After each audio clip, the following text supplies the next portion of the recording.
professionnel ou pas, si moi je travaille et que je sais que mon travail me demande d'être au bureau à 8 heures, le temps que je dois avoir avec Dieu doit précéder l'heure que je dois être au bureau. Pourquoi? Parce que qu'est-ce que je vais faire dans ce temps que j'ai avec Dieu? 1. Je prie. D'abord une prière, remercier et tout le reste. Et je fais la deuxième chose. Je lis la parole de Dieu. La méditation. Comment elle se fait? Je vais donner en bref. Pour ceux qui veulent plus d'explications, ils viennent vers nous. Je lis les 2 ou 3 versets ou le verset que je vais lire ou le chapitre. Je lis le verset ou les 2 versets. Je lis une fois. Je lis 2 fois. Je lis 3 fois. Alors je me pose la question. Ce verset me parle de qui? Quelles sont les personnes qui sont à l'intérieur? On parle par exemple de Jésus. On parle des gens qui l'écoutaient. Les gens là c'était quoi? On parle des scribes. Est-ce que vous comprenez? Vous pouvez ne pas noter. Vous pouvez aussi le noter. Après que vous avez compris ça, vous dites, Jésus parlait de quoi? Ou la personne qui parle à l'intérieur, si c'est Paul, il parlait de quoi? Et pourquoi? Une fois que tu as fini de comprendre ça, tu amènes ça maintenant à toi-même. Si c'est à moi qu'il parlait, il me disait quoi? Ce qu'il disait aux autres là, tu ramènes ça à toi. Tu comprends donc la pensée de la journée. Après que c'est compris, tu pries pour que Dieu t'aide à la pratiquer. Maintenant, tu pries pour remettre maintenant la journée. Seigneur, je te remets la journée, je m'en vais au travail et tout le reste. Maintenant, tu demandes au Seigneur qu'est-ce qu'il veut que tu fasses pour lui dans la journée d'aujourd'hui. Qu'il t'oriente, qu'il te conduit à faire ce que lui veut. Après que vous avez fait ceci, vous remerciez le Seigneur et vous sortez de votre maison pour aller au travail.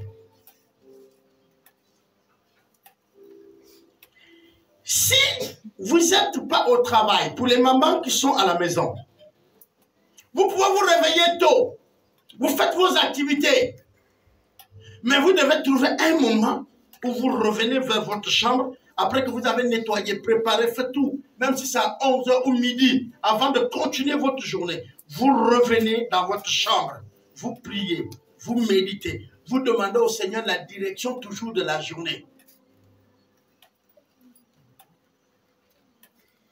C'est bon? Pourquoi? Parce que c'était l'habitude de Jésus d'agir ainsi.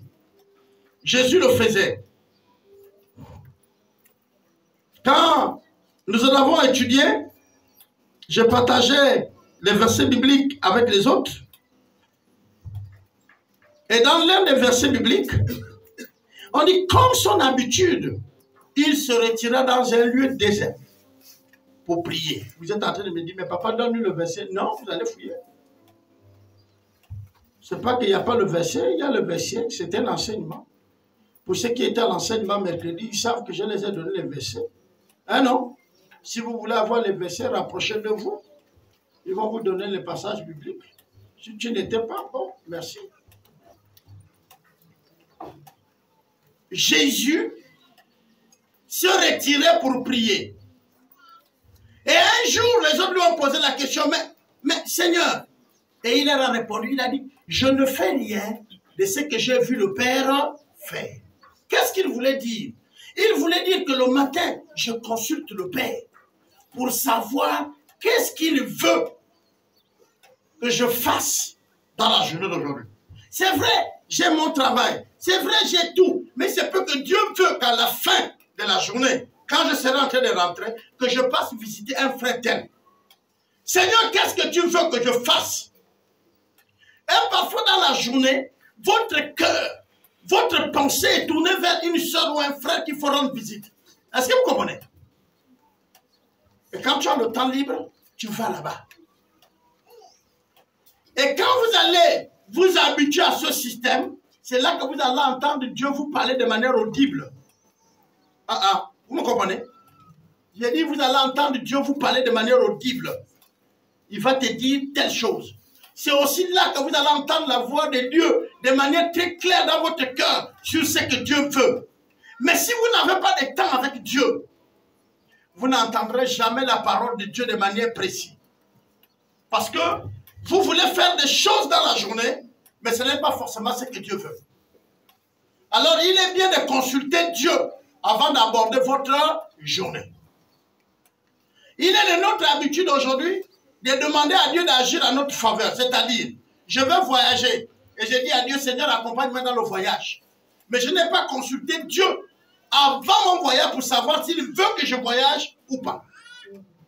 Très souvent, on dit, Seigneur, je suis en train de voyager, conduis-moi, fais-moi réussir ce voyage, garde-moi des accidents. Or, en ça, vous ne pouvez pas entendre la voix de Dieu parce que Dieu n'est pas votre complice. Là, vous êtes seulement en train de l'associer dans votre voyage. Vous comprenez, non? Et je sais qu'en tant qu'Africain, on n'est pas habitué à planifier.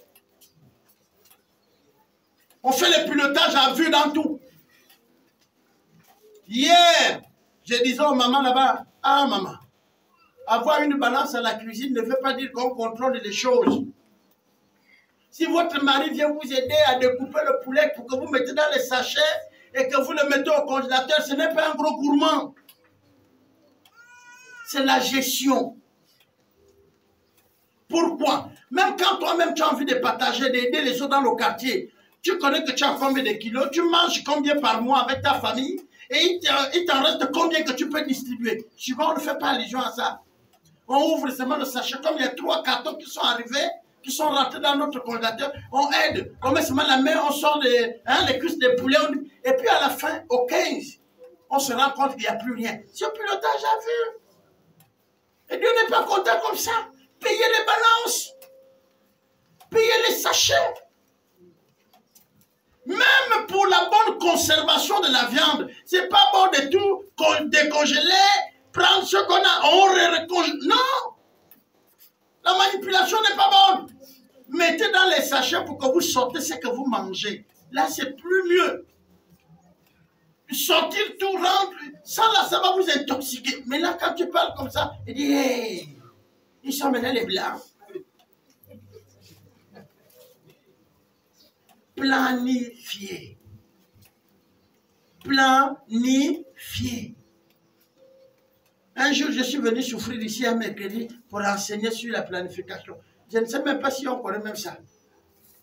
Planifier. Vous avez l'impression que ceux qui ont peu d'argent vivent mieux que vous qui avez beaucoup d'argent, mais parce que vous ne planifiez pas. Quand vous ne planifiez pas, vous allez voir que votre dépense est énorme.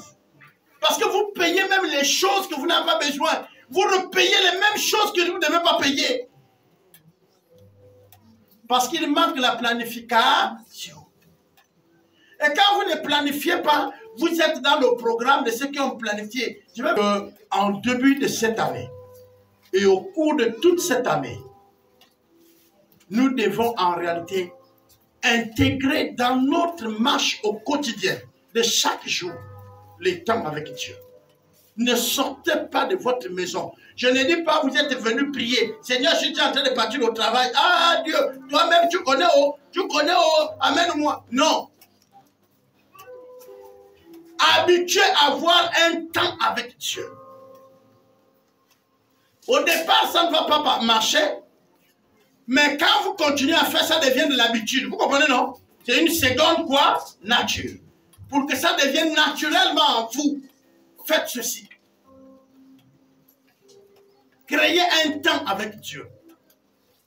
Ce n'est pas forcément que ça soit la même heure. Mais on propose toujours dans la journée de la matinée parce que vous allez attaquer la journée. On est d'accord? Si tu le mets en fin de journée, imaginez ce le soir à 19 h. Seigneur, pour la journée qui est en train de se terminer là, montre-moi ce que tu veux que je fasse. Il te dit, j'ai voulu qu'à midi, tu vas prier pour tel qui est malade. Tu ne vois pas que c'est derrière toi, c'est ton passé, hein, non? C'est pourquoi c'est le matin que tu dis au Seigneur, je te présente la journée. Qu'est-ce que tu veux que je fasse pour toi? Et là, le Seigneur va te conduire dans ce qu'il souhaite que tu puisses faire. Que le Seigneur vous bénisse. et bonne heureuse année encore. Prions le Seigneur. Aide-nous, mon tendre Père, à avoir un temps avec